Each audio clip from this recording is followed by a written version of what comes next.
जय श्री राम। जय हनुमान जी महाराज। संकट मोचन हनुमान की जय।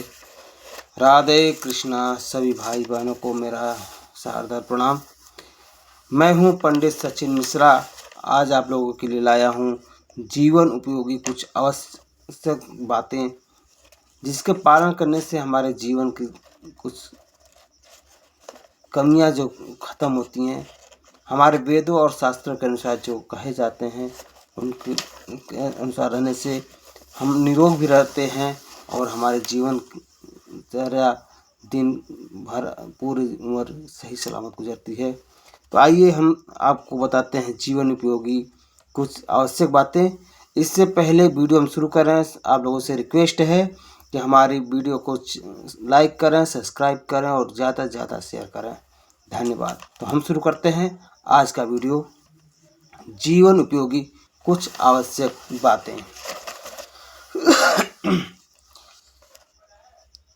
पहली आवश्यक बात तो यह है देव पूजा पूरब या उत्तर मुख होकर और पितृ पूजा दक्षिण मुख होकर करनी चाहिए।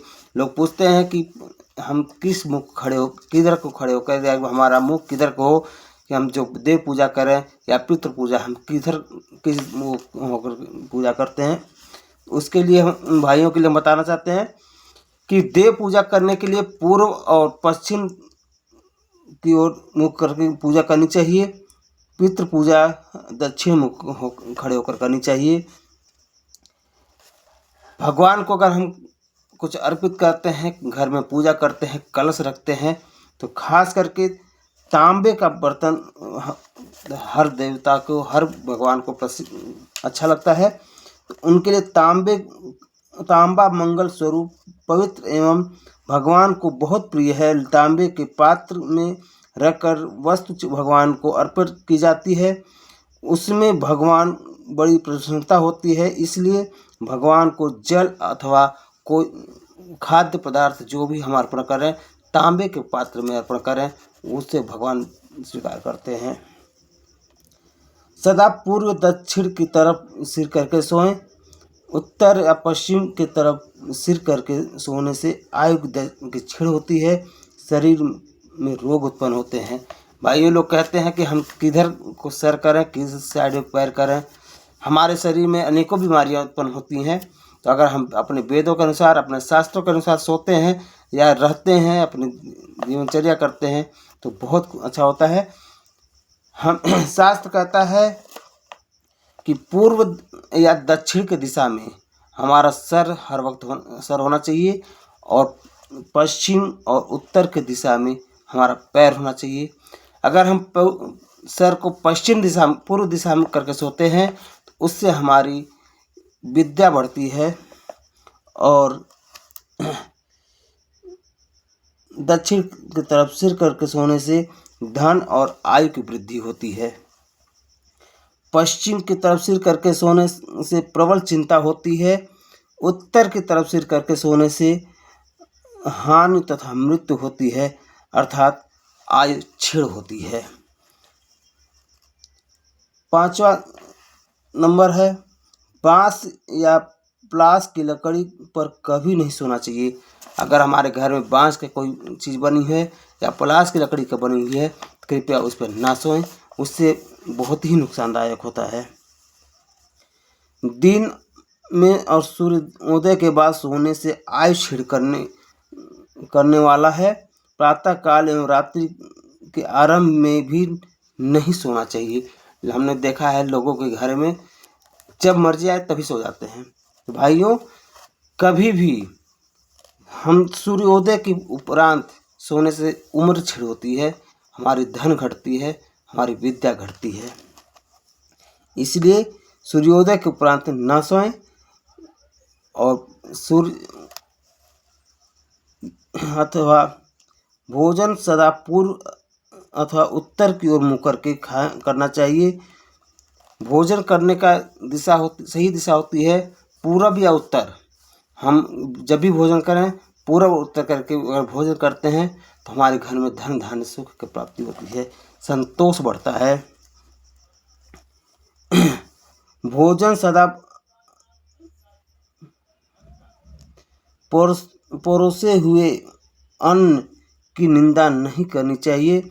वह स्वादिष्ट हो या न हो, प्रेम से भोजन कर लेना चाहिए। जिस अन्न का नित्य निंदा की जाती है उसे राक्षस खाते हैं।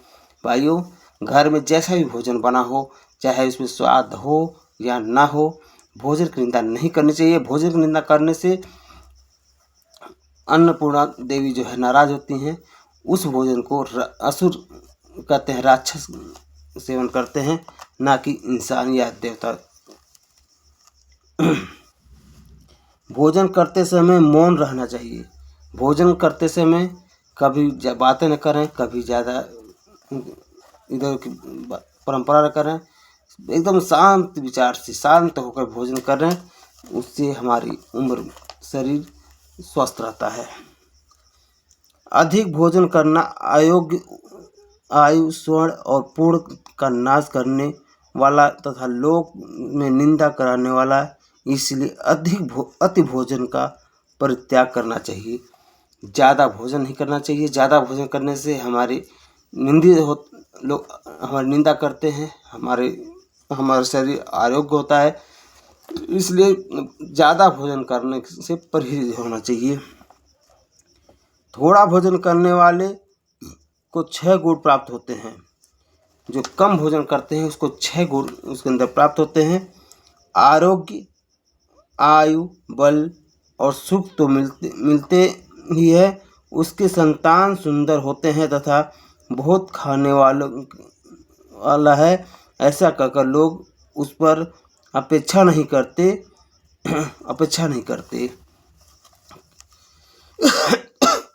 खड़े होकर जल नहीं पीना चाहिए। जब भी जल पिए बैठकर पिए, खड़े होकर पानी ग्रहण ना करें।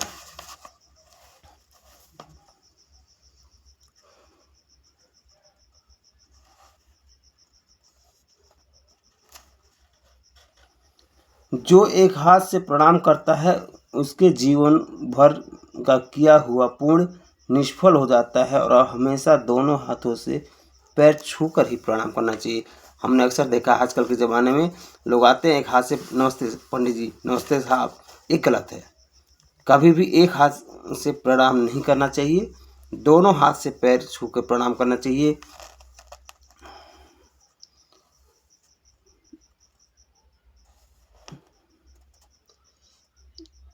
अगर एक हाथ से हम प्रणाम करते हैं तो हमारे द्वारा की हुई सारी पूर्ण कर्म निष्फल हो जाते हैं। 13वां, किसी भी प्राणी के ऊपर से लांघ कर नहीं जाना चाहिए। अगर हमारे घर में कोई छोटा बच्चा हो, कोई भी इंसान हो, अगर हम उसको लांघना नहीं चाहिए। उसके साइड होकर आप इधर आगे कहीं भी जा सकते हैं, लेकिन उसको लांघ कर नहीं जाना चाहिए। 15वां गुण है, किसी भी शुभ अशुभ वस्तु को ना तो लांघे और ना उस पर पैर ही रखें। कोई भी सामान, जैसे हमारे पूजा सामान हो, खाने की वस्तु हो, शुभ हो अशुभ हो, उसको लांघा नहीं जाता। उसको आदर करें, चाहे जैसा भी हो, उसके साइड रहें। किसी आचार्य, माता पिता और बड़े भाई इनकी उनका दुखी भी होकर कभी अपमान न करें। आचार्य परमात्मा की मूर्ति, पिता ब्रह्मा की मूर्ति और माता पृथ्वी की मूर्ति और भाई अपनी ही मूर्ति है। इसलिए कभी इन लोगों का अपमान न करें, अनादर न करें। जो स्त्रियां घर के बर्तन को सुव्यवस्थित रूप से न रखकर इधर उधर बिखेर रहती है, सोच समझ कर काम नहीं करती, सदा अपने पति के प्रतिकूल ही बोलती है, दूसरों के घरों में घूमने फिरने में रुचि रखती है और लज्जा को सर्वथा छोड़ देती है, उन्हें लक्ष्मी त्याग देती है। जिस घर की स्त्री बर्तन को इधर उधर फेंक कर रखती है, बिखेर कर रखती है, या ज़्यादा घूमने में अपने आप को बिजी रखती है, या अपने पति के विपरीत बोलती है, या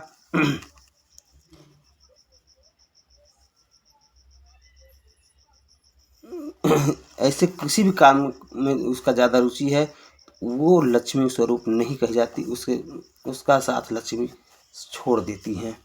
इसलिए सभी बहनों से, सभी माताओं से निवेदन है कि ऐसा ना करें। विवाह और विवाद सदा समान व्यक्तियों से ही होना चाहिए। चाहे विवाह हो या किसी से विवाद हो, अपने बराबर लोगों से ही करना चाहिए। स्त्रियों को चाहिए कि वह धोबिन, उल्टा, अधम और कलप्रिय स्त्रियों को कभी अपने सखी न बनाए। सभी स्त्रियों को चाहिए, माता बहनों को चाहिए कि कभी भी गलत लोगों से संगत ना करें। अपने घर में हम उसी से संगत करें जो अच्छे आचरण देते हों, अच्छे संस्कार के लोग हों। स्त्रियों को अपने भाई बंधुओं के यहाँ अधिक दिनों तक नहीं रहना चाहिए। उनकी कीर्तिशील तथा व्रत धर्म का नाश करने वाला होता है।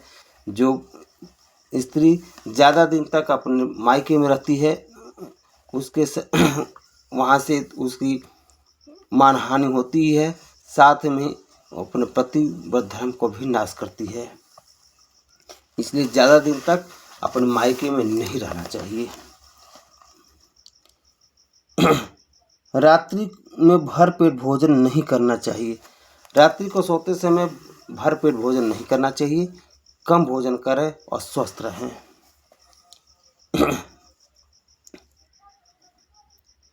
कोई अतिथि घर पर आ जाए तो उसको प्रेम भरी दृष्टि से देखें, मन से उसका हित चिंतन करें, मीठी वाणी बोलकर उसे संतुष्ट करें। जब वह जाने लगे तब कुछ न दूर तक उसके पीछे जाएं और जब तक वह रहे तब तक उसके स्वागत सत्कार में लगे रहे। ये 5 काम करना गृहस्थ के लिए पश्चात यज्ञ कहलाता है। जिसके घर में अतिथि आ जाए, कहते हैं अतिथि देवो भव। जिसके घर में अतिथि आ जाए, अतिथि मतलब होता है बिना बताए हुए मेहमान। जिसके घर में आ जाए उसके घर वालों से को चाहिए कि उसका ध्यानपूर्वक, प्रेम पूर्वक उसका आदर करें, सत्कार करें, उसके खाने पीने का, उसके हर तरफ से ध्यान दें। और जब वो जाने लगे तो उसके पीछे पीछे कुछ दूर तक जाएं। इससे हमारे धर्म की, हमारी संस्कृति की और खुद की मान बढ़ती है।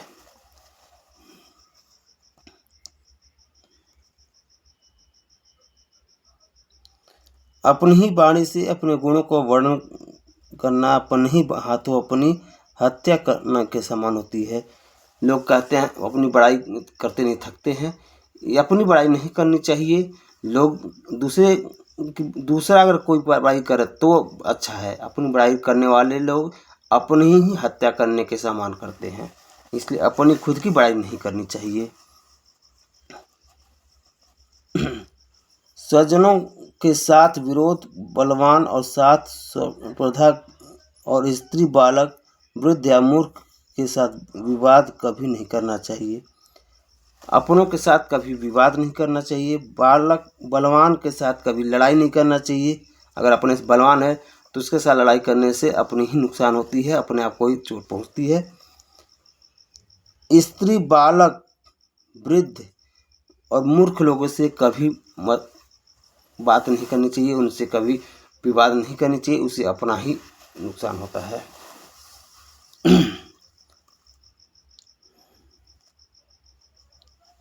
शत्रु के भी गुणों को ग्रहण करना चाहिए और गुरु के भी दुर्गुणों को त्याग करना चाहिए।